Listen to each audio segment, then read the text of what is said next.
Viewers, welcome back. As we speak, states are beginning to fall back on imposing curbs. Containment has once again become the priority of state governments. The centre is also on its part monitoring the situation, and not just monitoring, has dispatched teams to the states where there is a reasonable surge in COVID cases. Where are we headed?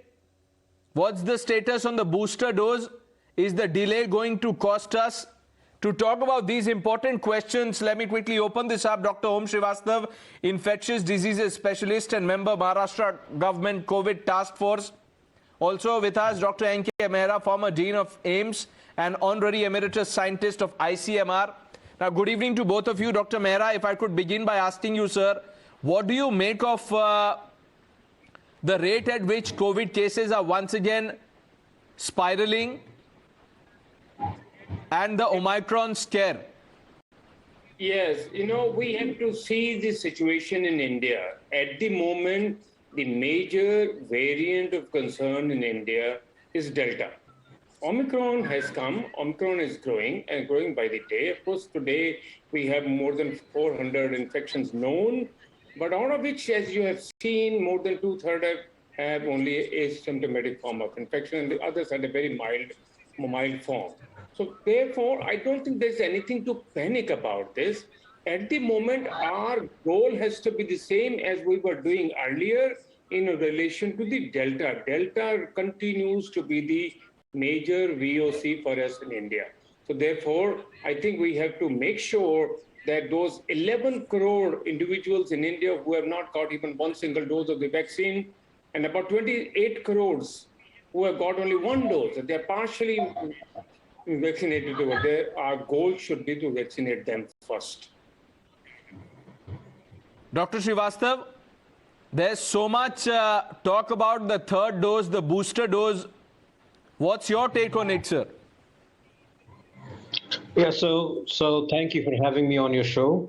The third dose, look, whichever way you want to look at it, it is a reality. You can't wish it away. You can't ignore it.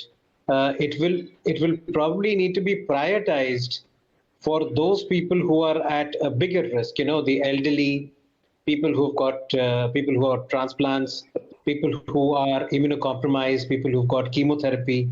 Those categories will probably need to be treated more urgently, and they will need to be given it earlier than the rest of the population. But I don't think it's a situation where you can still mull over whether it is required or not. It is very much here, and the more we delay, we are only going to be adding to the burden of the infection in the community. So I think that the booster dose probably needs to be hurried up, and that it should be made available within the very foreseeable future.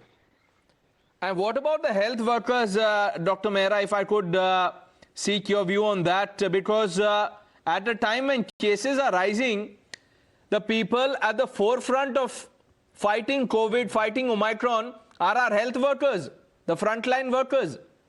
Yes, you're definitely very, very right. I think many of them have got their dose much earlier, about a year ago. I think they are the ones who would actually need a second, the third dose as well. And the expert group is actively talking about those kind of things. We are looking at the India-specific data, and I'm sure very soon you will hear, maybe in a matter of a couple of weeks, that this third dose will actually be given. The point at this point of time is that India has only two vaccines, major two vaccines, with the Covaxin and the Covishield. The point is, how do we use them from the point of view of an additional dose? Should we give the same dose that we gave earlier, or should we mix and match? From the mix and match point of view, some studies are already being done in CMC with Vellore, and I think their data will also come, will actually become available in 2 weeks of time, and that's the time when we will know whether to use Covaxin for those who got the Covishield or the other way around, because at least the data from the West indicates people who got the mRNA vaccine and then they were given the AstraZeneca or the other way around, they were able to boost the immunity more. The point is that mixing and matching a vaccine would actually be helpful. And that's the kind of data that will also come in India. But there is no doubt in the effect that we need to give booster dose, or you call it the additional dose, to a specified group of individuals, and that includes the HCWs, the frontline workers, people who are more than 65 or 70 years of age, people who are on immunospecific drugs, or who are in any way immunocompromised, like those going for a transplant, or those who are cancers. Those are the individuals they will be given, and I'm sure that kind of stuff will come very soon. And Dr. Srivastava, if I could ask you about the curbs that are being imposed by the several state governments, will that be enough, sir?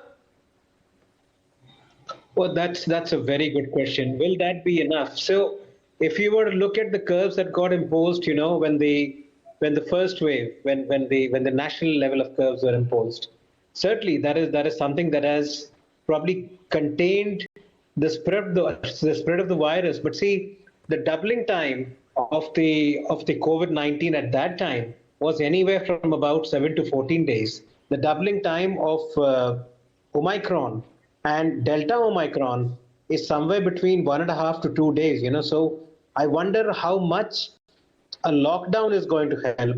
We've already seen that Section 144 has been imposed certainly in Mumbai, where I live, and certain parts elsewhere that is being mulled very seriously. But I don't think that is going to be having an effect, on the vast majority of people, because people in Mumbai are almost rampantly, moving around as if none of these things apply to them. So curbs, yes, I think that there will be a role if the numbers continue to climb. But then if you look at Omicron everywhere else in the world, the numbers have just gone, and they are just going to keep becoming more and more, irrespective of what you do. Look at the UK, look at parts of Central South Africa, Central America, parts of US as well.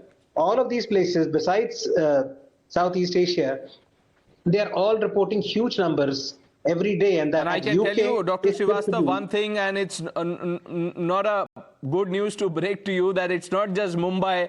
Violations have been reported from across major cities, from most states, and that is really alarming and disturbing at the same time. We've run out of time. I thank both of you, Dr. Mehra, Dr. Srivastava, for sparing time to put this story in perspective for our viewers. A short break, lots more lined up on Times Now.